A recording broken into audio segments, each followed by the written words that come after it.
Kubor nakaslem jong unongsan Hima. Hinyo Trap Integrated Territorial Organization kalapan pau yang Jingsniewdur kemen kebakrau. Ban yo jing tim ba Vice President jong keri India Jagdeep Dhankar. Unwan ban yo kejat hapok kendong ba Shlong baru haki benta jong katain sora haka khanre bat khatnyo tarik urisau arajar arbusau.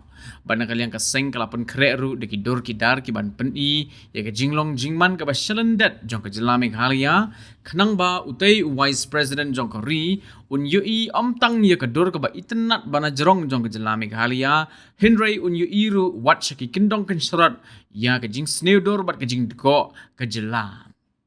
Hakatai ke dur bala ai kerteng Explore Meghalaya la kedau ya kejing bempat terikam ke skim sam umbam umdi la ke Jal Jivan Mission wadado gini gisngi ke bamentaru nang ta kejing kai ding bean kejing penkela pung dok khai ki surok ba ki tain rilom jantia ke jaka jong ki trok ki bakit palat put iki mar kejing jot ratai ki skul keleng ke Jylla kejing shalan tu iki masi bat nalor ki wei Nah kalian kaseng kalau orang bawat lah. Kalau dap lagi Jingsniewdur kemen man yuk sengow ye ketika kubor ban man yuk kejat Vice President jong keriru.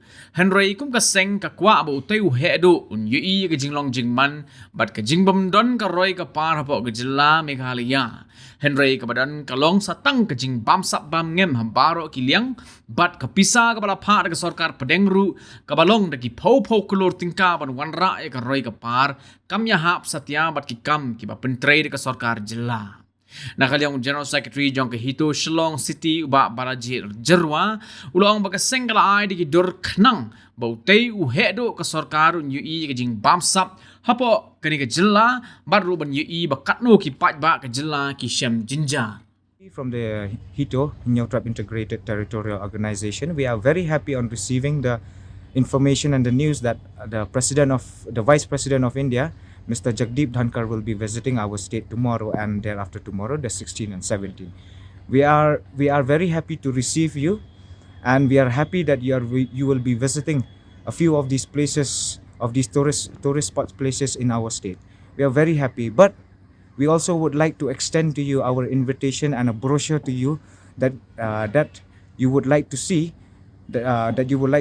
while visiting our state and see the underdevelopment that is happening under our state.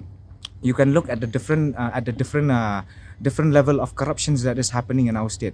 The central government is sending us thousands and thousands of crores for development in our state, but if you look at the development in our state, at the infrastructures and everything, it's lacking behind. The amount that is sent from the central government to the amount that is being spent on the ground is not matching at all. So we extend our heartily welcome to our Vice President and also to visit these places in all these places that we are giving in our brochures, so that you can look at the corruption that this government is happening. The corruption under this government is happening, and that the people, how much the people are suffering in the state.